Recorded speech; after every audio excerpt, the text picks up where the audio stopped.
nous, candidats président de la République, après avoir procédé à notre devoir civique, comme vous pouvez le voir, avons été témoins des faits d'irrégularité grave de l'opération de vote de ce 20 décembre 2023, irrégularité ayant été observée et constatée par nos témoins et par des observateurs électoraux ainsi que par des électeurs congolais eux-mêmes.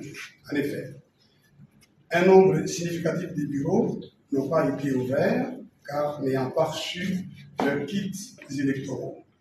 De nombreuses machines n'ont pas fonctionné. Certains bureaux ont reçu du matériel électoral destiné à d'autres bureaux. Plusieurs bureaux ont été saccagés ou brûlés par des électeurs pour des soupçons de fraude par des agents de la CENI et certains candidats. Des candidats ont été interpellés par la population et livrés à la police pour détention illégale de machines et ou des bulletins de vote déjà remplis. Plusieurs milliers de fausses cartes ont été découvertes chez certains candidats. Plusieurs électeurs n'ont pas retrouvé leur nom sur les listes attestant que le fichier électoral n'est absolument pas fiable. Il apparaît de ces faits d'irrégularité et même de dysfonctionnement que tous les électeurs ne sauraient effectuer leur vote ce 20 décembre 2023. L'opération de vote n'aura été qu'un simulacre dont les résultats ne concerneront que des électeurs de quelques bureaux de vote.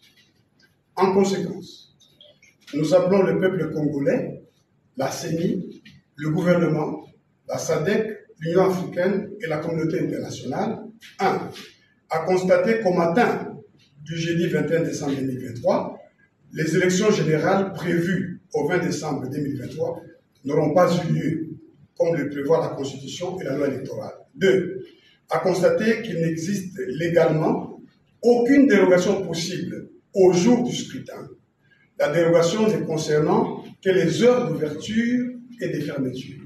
Une telle dérogation d'heure et non de jour doit être motivée et ne peut être décidée que dans les conditions assurant l'égalité des citoyens devant le suffrage, conformément aux dispositions de l'article 52 de la loi électorale.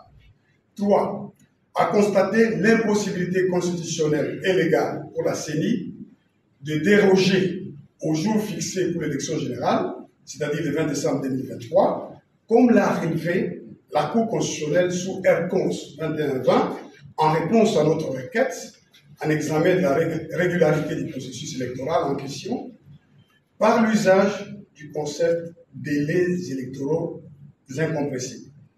Agir autrement consisterait à consacrer une prise de pouvoir par la force et son exercice en violation de la Constitution, ce qui obligerait le peuple congolais à y faire échec conformément aux dispositions de l'article 64 de la Constitution. 4. À exiger la réorganisation de ces élections ratées par une CENI autrement composée à une date qui sera fixée dans les conditions d'égalité de toutes les parties prenantes. Fait à Kinshasa, le 20 décembre.